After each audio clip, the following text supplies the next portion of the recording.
মাটিতে বসে আছেন আপনি, তো এখানকার আমির, আপনার চেহারা আলাদা হবে। একটা জুমার খুতবার খতিবের চেহারা দেখেন, একজন নেতার চেহারা দেখেন, কত সুন্দর সুন্দর চেহারা দিচ্ছে, আর আপনি হচ্ছেন একজন আমির। আপনি কেন মাটিতে বসে আছেন?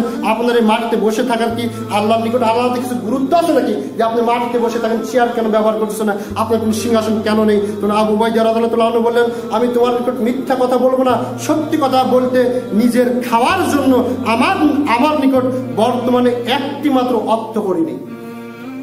আমি একজন সরকার, তিনি বলছেন নিজের খাওয়ার জন্য আমার কাছে একটি মাত্র অর্থ করি নেই, যা দিয়ে আমি নিজে কিছু কিনে খেতে পারি।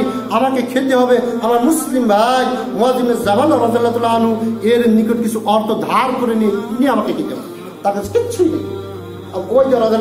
জীবনে বলছি, আর যদিও আমার নিকট অর্থ যদি থাকতো তবুও আমি কোনো সম্মানিত আসনে ব্যবস্থা করতাম না, কারণ হয়তো আমি সম্মানিত আসনে বসে আছি আর আমার সামনে আমার মুসলিম সৈন্যরা মাটিতে বসে আছেন, আর সেই সৈন্যদের মাঝে কত মুখ এমন রয়েছে যেটা আল্লাহর নিকট বেশি পছন্দনীয় আমার ছেলে।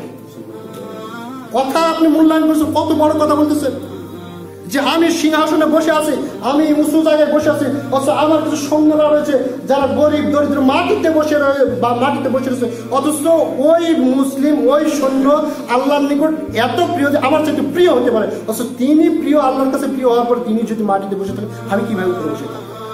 তিনি বলতেছেন ইমাম তাদের ছিলেন, আর সেই সৈন্য মধ্যে এমন লোক রয়েছে আল্লাহর নিকট বেশি পছন্দ নয়। তাহলে আমার এই সম্মানিত আসনে বসে থাকা আল্লাহর সামনে কি অর্থ হতে পারে? কিসের অর্থ, কিসের মূল্য এই বসে থাকা? তারপরে তিনি বলছেন আমরা আল্লাহর বান্দা, আল্লাহর গোলাম, আমরা আমি মাটির উপর হাঁটি, মাটির উপর বসে, মাটির উপর খাদ্য গ্রহণ করি আর মাটির উপর ঘুমাই।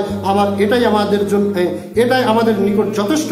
আল্লাহর নিকট আনুগত্যশীল বান্দা হওয়ার জন্য এতটুকু যথেষ্ট, আর কিছু প্রয়োজন নেই।